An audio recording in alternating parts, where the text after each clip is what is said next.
du règne de l'Éternel, la branche de l'Église. Nous avons commencé une conférence hier, donc nous sommes encore là aujourd'hui, et aujourd'hui nous sommes au deuxième jour. Même pas sans savoir que c'est une conférence internationale de l'école de la nouvelle génération des sacrificateurs. Alléluia. Acclame très fort pour l'Éternel des armées. Nous allons un peu donner le briefing de ce qu'il y a hier soir lors de la conférence. Hier soir, on a eu la suite du thème qu'on appelle est différent. Acclame très fort pour l'Éternel.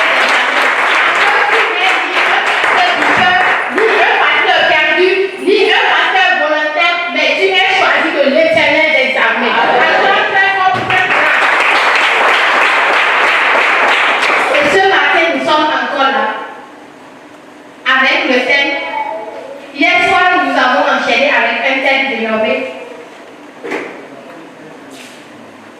ta différence à ton traitement. Acclame très fort pour les ta différence à ton traitement. Hier, vous avez eu le temps d'écouter l'enseignement, de bien gérer ce qui a été dit à travers ce thème. Alléluia, peuple de Dieu. Acclame très fort pour la grâce qui est dans la vie de notre Père, la pauvre prophète. Acclame très fort pour cette grâce.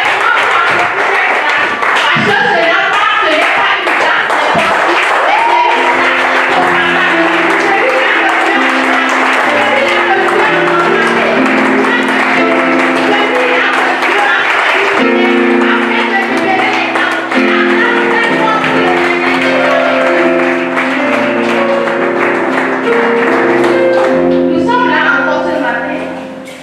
Et nous invitons ici le pasteur Succès et le pasteur Angelo qui vont nous donner leur témoignage. Ils vont dire ce que l'Éternel des armées accomplit à travers la grâce de notre Père, l'apôtre prophète Ézéchiel, dans leurs différents ministères. Nous invitons ici pasteur Succès et pasteur Angelo sous vos ovations.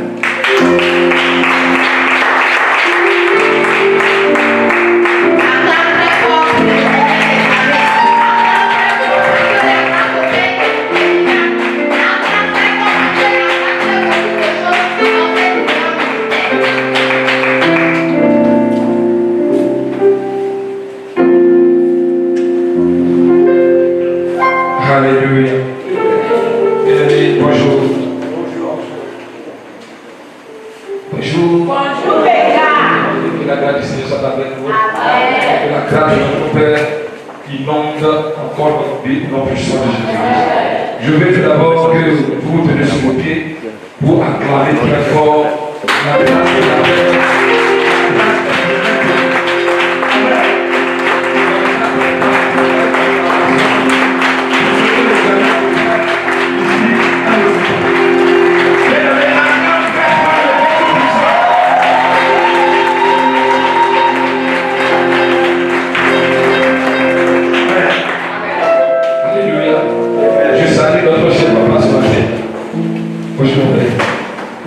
Vraiment bien aimé, la grâce sur laquelle nous sommes, c'est une grâce incomparable.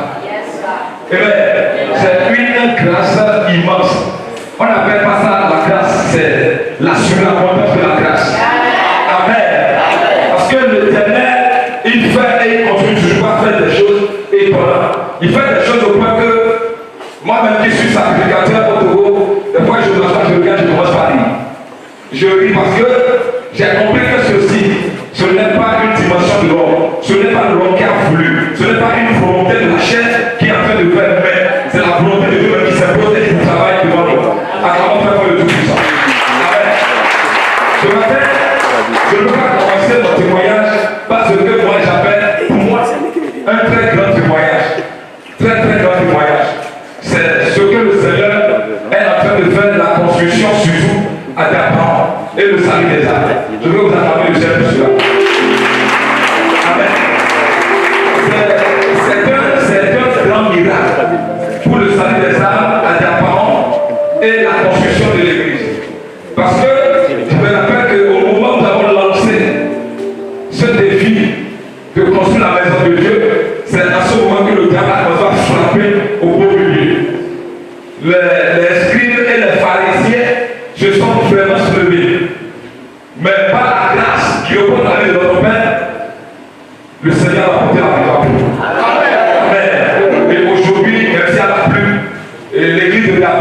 à là où je me cachais pour adorer vraiment son Dieu sans prière.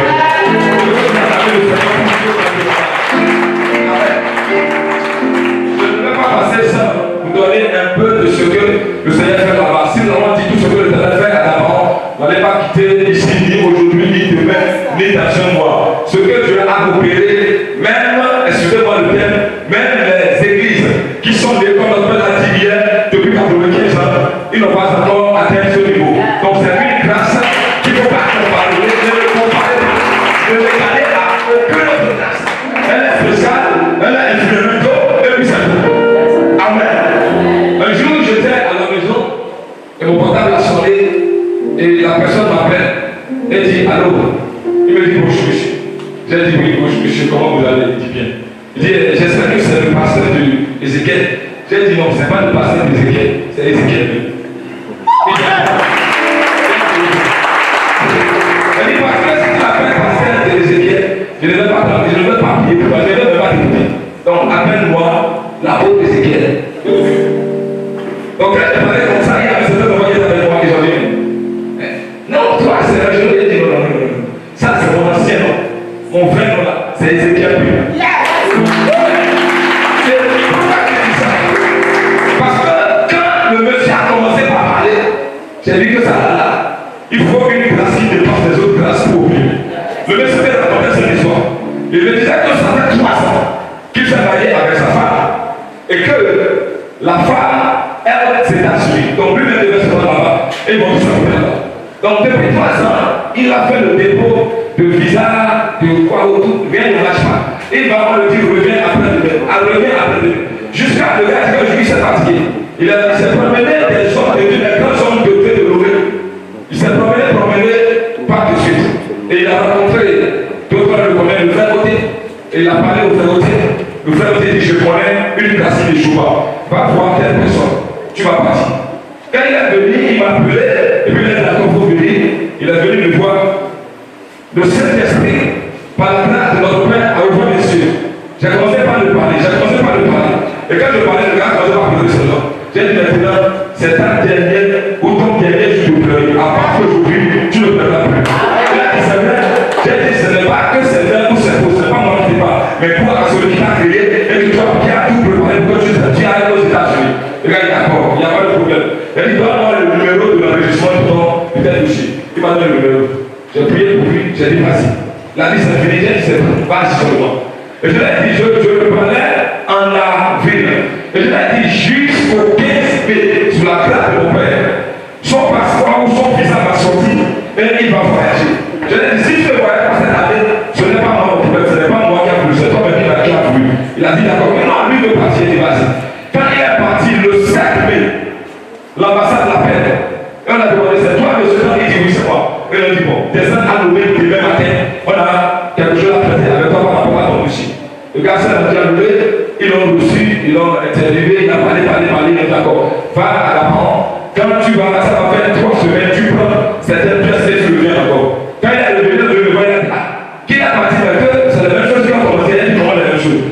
J'ai dit, est-ce que l'ambassade a été appelée, c'est pas toi qui appelle? Il dit, c'est lui qui appelle, je dis, maintenant on t'a appelé, c'est la même chose. Ce n'est pas la même chose. Il y a quelque chose qui a commencé. Elle dit, regarde pas mon gars, moi je ne suis pas ça. Elle dit, garde seulement la foi que tu vas voyager en paix. Il dit d'accord. Quand il est venu et il veut sortir, la femme me dit, appelle-lui. Dis-lui que demain il va voyager. Encore au niveau de l'ambassade, il faut sortir.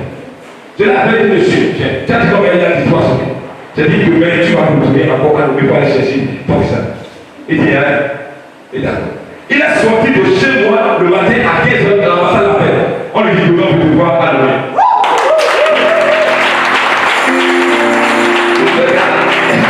Il descend à Lomé le lendemain matin. À 9h, il va à l'ambassade. L'ambassade lui dit, bon, à 7h, il faut lui passer dans votre analyse. À 7h, il va monsieur, prends ton visa. La voie est libre. Votre numéro doit aller. À ce moment, je ne sais pas. Je vais aller Amen. Ça, c'est une grâce très très spéciale et qu'on ne peut pas comparer. Amen. Que le nom de Dieu soit le plus. Mon deuxième témoignage, c'est par rapport à une sorcière qui a menacé l'une des enfants de cette race. Et la dame a raconté l'histoire et elle a dit que ça fait 3 ans que la dame, la ici, qu'on va voir ici. Donc, elle a été bon, chez l'église que vous connaissez trop bien ici. Elle a été là-bas, l'autre de Dieu a parlé, la dame a dit dans tel jour, ça va faire ci. Mais bien, c'est comme quand il a été là-bas, il est devenu que la dame est devenue encore plus dure. Et quelqu'un a orienté le cycle. Quand il est venu, c'était beaucoup de programmes de réformation. Et j'étais à l'époque, je prêchais, j'ai dit aujourd'hui, la réformation va amener tes ennemis à devenir comme ennemi. Soit il devient comme ennemi, soit il meurt. Adam a crié Amen. Le jeudi, c'est un mercredi. Le jeudi, la dame, elle est là le matin, la sorcière vient la voir et dit note ce que je te dis, à 0 heure aujourd'hui, c'est ton dernier délai. Elle est venue au but le soir, elle était triste. Il a dit madame, tu vas voir. Elle dit tu as prié hier, mais regarde ce qui se passe aujourd'hui. Elle dit tu as peur. Et la dame là, elle va partir. Elle dit tu vas la tuer pour moi ou non. Elle dit reste tranquille. Je dis elle va partir. La dame revient le vendredi. Elle veut donner le voyage, elle se déclasse le geste seulement. Elle dit un peu de tranquillité, c'est quoi? Elle dit écoute, pasteur, ce que tu as fait, j'ai tant cherché ça, mais je ne l'ai pas obtenu. Elle dit mon Goliath est tombé.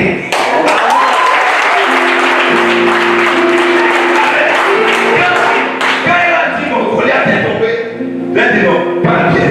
Elle dit que la dame là, le jeudi, lui, jusqu'au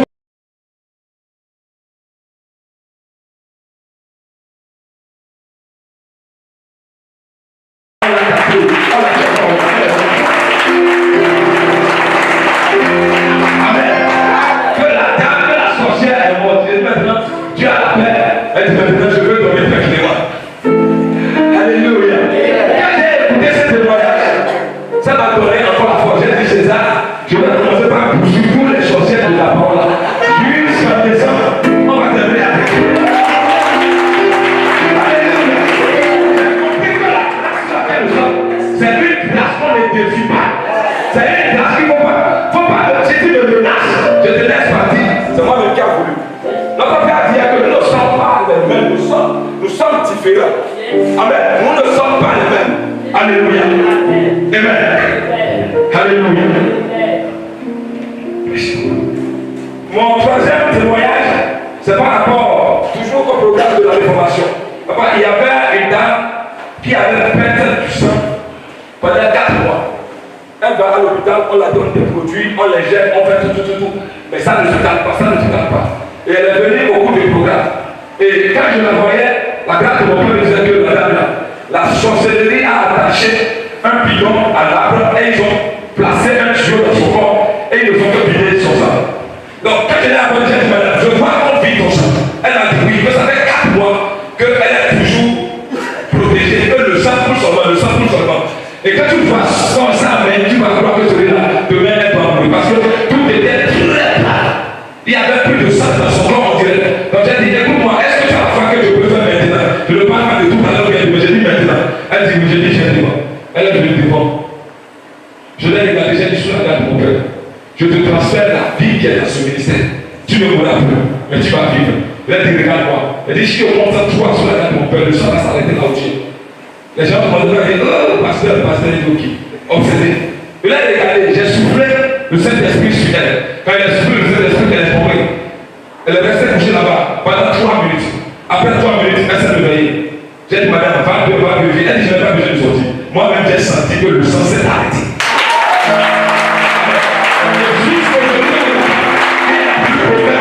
Elle n'a plus de problème. Du sang qui coule, elle est devenue normale. Alléluia. Que Dieu soit heureux.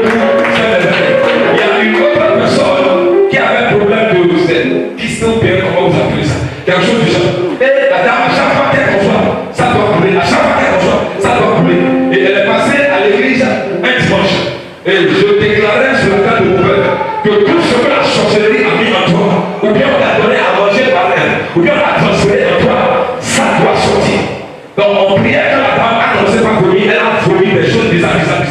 Elle repart à la maison et le matin elle est à l'église pour témoigner que quand elle est retrouvée à la maison le dimanche soir, que la chose l'a pris comme ses mensures vont sortir. Elle couvre à la bouche, elle voit que c'est quelque chose qui sort. Et la chose fait des mouvements. Elle a vu la chose comme un être vivant qui fait des mouvements dans le sang.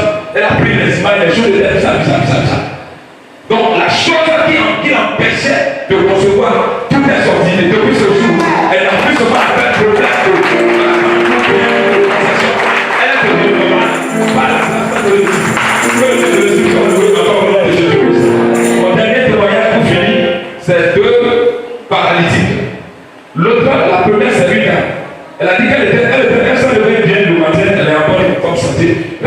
déjà. Mais vers les 15 heures seulement, elle voit comme mouche pique. Quand la chose a piqué, elle a tapé comme ça. Elle regardait le bas, mais automatiquement, le bras a commencé par tourner vers derrière. Et ça a commencé par s'enfler, suis-je. Ça a commencé par s'enfler, ça a commencé par s'enfler. Et elle a dit, mais ça c'est quoi ça? Elle a pris des baumes, des trucs là, pour qu'on la masse. Quelques minutes après, elle ne peut plus se lever, son bras, elle ne peut pas le mouvement, le bras est toujours comme ça, et tout est enflé. Donc, elle habite à côté d'une soeur qui vient à l'église. Elle a appelé la soeur a dit, ah, ça là, je ne peux pas dire, je vais prier pour toi. Je vais appeler le pasteur et on va le voir. Donc, quand il m'a appelé, je voulais prier au téléphone avant qu'elle dise, non, ne prie pas. Dis-là de prier. Quand elle va sortir de la maison, avant d'arriver chez toi, le bras là va se redresser. J'ai dit, madame, venez. J'ai dit, venez me voir à la maison. Quand ils ont pris le chemin, arrivé au niveau de ma porte de mon portail, automatiquement, le bras a commencé par fonctionner. Elle a dit qu'elle ne comprend pas. Quand subitement, le mouvement est dans le bras, elle a commencé par manipuler le bras. Le bras était plus comme avant, mais c'est toujours enflé. Donc, ils sont rentrés dans mon salon, j'ai prié sur elle et j'ai dit, le mardi soir, elle a qu'à venir me voir à l'église. Jusqu'au mardi, Dieu m'a déjà opéré. Le mardi, je vous assure devant le trône de Dieu et sur la place de laquelle nous sommes. Le mardi, avant que la dame vienne, on ne disait même pas qu'elle a reçu quelque chose.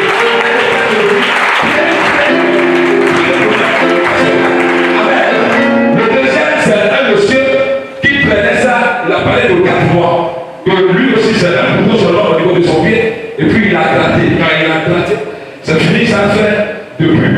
Et le pied a commencé par s'enfler. Le pied a commencé par s'enfler. Et il a commencé par sentir qu'au niveau de ses jambes, il n'y a plus de vie. Tout est devenu raide. Jusqu'à ça monte jusqu'au bras. Et c'est difficilement, même il reste assis. Tout le temps touché, on doit l'aider pour faire les choses. Donc il m'a transporté un jour pour amener à l'église. Quand je venais à l'église, je l'ai vu. Et je voulais pour lui en même temps pour aller se jeter sur lui. D'abord, il m'a dit non, on ne peut pas comme ça. Laisse. Faire ce que tu as fait. Donc j'étais là, je priais. Pour le monsieur, je le vois et il ne veut pas faire quelque chose. Il s'est levé, il est rentré à la maison. Donc à la fin, il a demandé le monsieur qui était ici, ils m'ont dit qu'il est rentré à la maison. J'ai dit d'accord. Il a regardé finir son achat d'abord, quand il va finir, il va revenir. Donc il est parti effectivement voir les marabouts. Ils l'ont coupé partout. Il est resté à la maison jusqu'à rien ne voir. Après un dimanche, on était à l'église et puis il est rentré. Quand il est rentré, je lui ai dit, toi, tu n'as pas la foi. Ici, c'est le quartier des marabouts, il y a un magicien. Tu ne dois pas accepter juste à l'heure que Dieu veut que tu sois guéri. Et tu seras guéri. Tu peux être assis et Dieu ne va te dire, ce n'est pas l'homme qui fait ici, mais c'est l'esprit qui fait ici. Quand il a dit comme ça, il est d'accord. Elle lui va faire jusqu'à la fin du vie pour voir ce que Dieu va faire. Donc je l'ai ministère et j'ai pris l'onction de péter ça. J'ai commencé par asperger sur les gens. Arrivé à son niveau, j'ai aspergé sur sa tête. Je l'ai fait boire, j'ai aspergé sur le pied et je prenais, j'allais. La femme me dit, puis le dessus. Elle me dit, suis-moi. Et je vous ai appelé me prendre. Elle dit, non. Lève-toi, si tu as pas été lève-toi, regarde-moi, ne regarde pas ton pied et suis-moi. Il s'est levé sous la grâce de notre père. Le monsieur a commencé par marcher. C'est vrai ce qu'on a fait de dire. Et il demandait le jour à sa femme, je rêve que je suis dans l'église. La femme dit, quel Dieu est dans l'église? Tu as déjà pris le problème. Je ne vais pas vous dire très fort.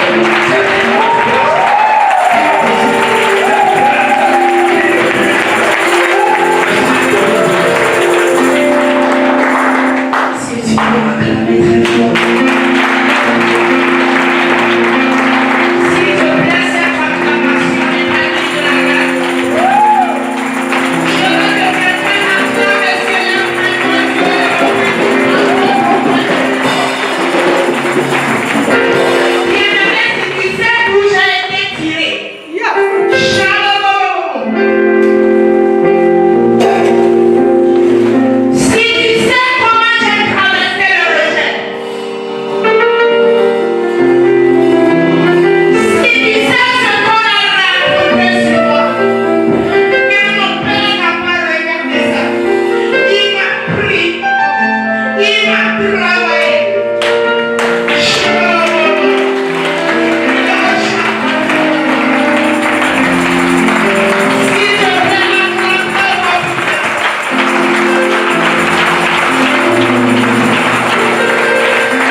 Mais je n'ai l'autorisation que de 2 ou 3 témoignages au maximum. Bien-aimé, je vais te dire, je vais rester dans les 2 derniers jours. Il y a un monsieur qui était allé dans une église à Winnership. Et le pasteur lui a dit, le problème que tu as, je ne cache pas parce que l'homme de Dieu n'a pas caché et il vient même servir Dieu chez lui. Amen. Amen. Il lui a dit, monsieur, ce que tu traverses, pour te dire la vérité, nous ne pourrons pas régler ça ici. Mais je vais t'indiquer une église et tu iras là-bas. C'est un monsieur qui a touché de l'argent. C'est un monsieur qui a compté même le milliard. Mais aujourd'hui, il est revenu complètement à terre. Et il a roulé la moto depuis Koto pour venir à Parakou. Plus rien n'allait dans sa vie. Et il est venu me voir. D'abord, il était venu au culte. Moi, je ne sais pas, il a été localisé par la grâce. Après, il est revenu pour me voir au concert. Il est revenu au culte encore, il a encore été localisé. J'ai dit, monsieur, la grâce dit, jusqu'à tous les véhicules qu'il a eu à rouler dans sa vie. Et il a dit oui.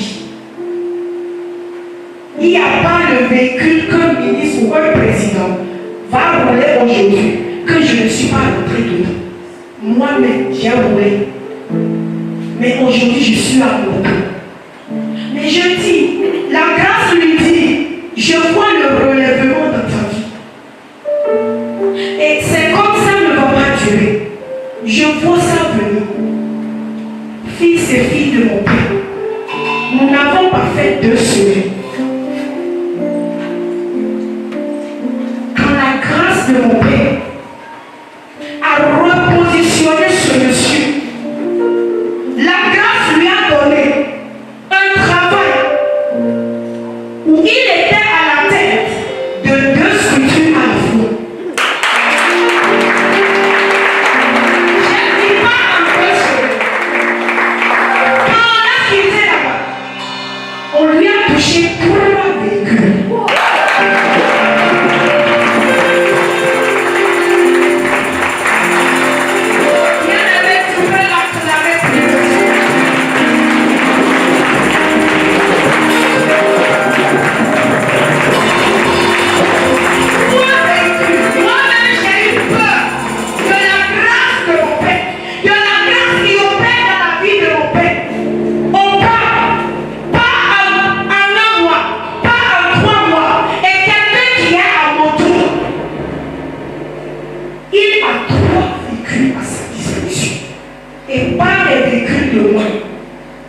Deuxième témoignage.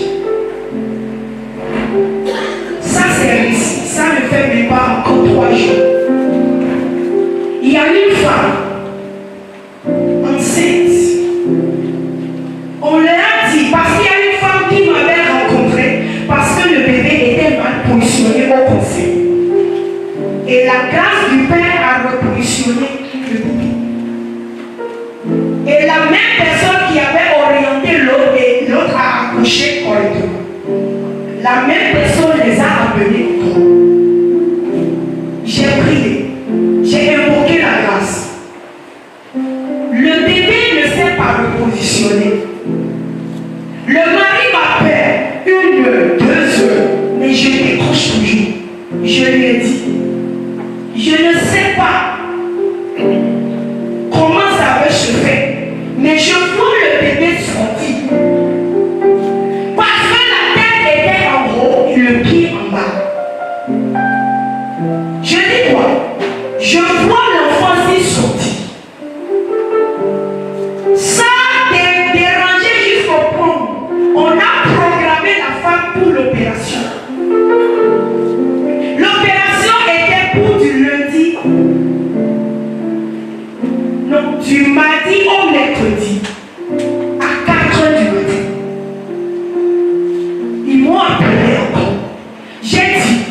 La grâce de mon père me convainc que je vois le bébé s'y sortir.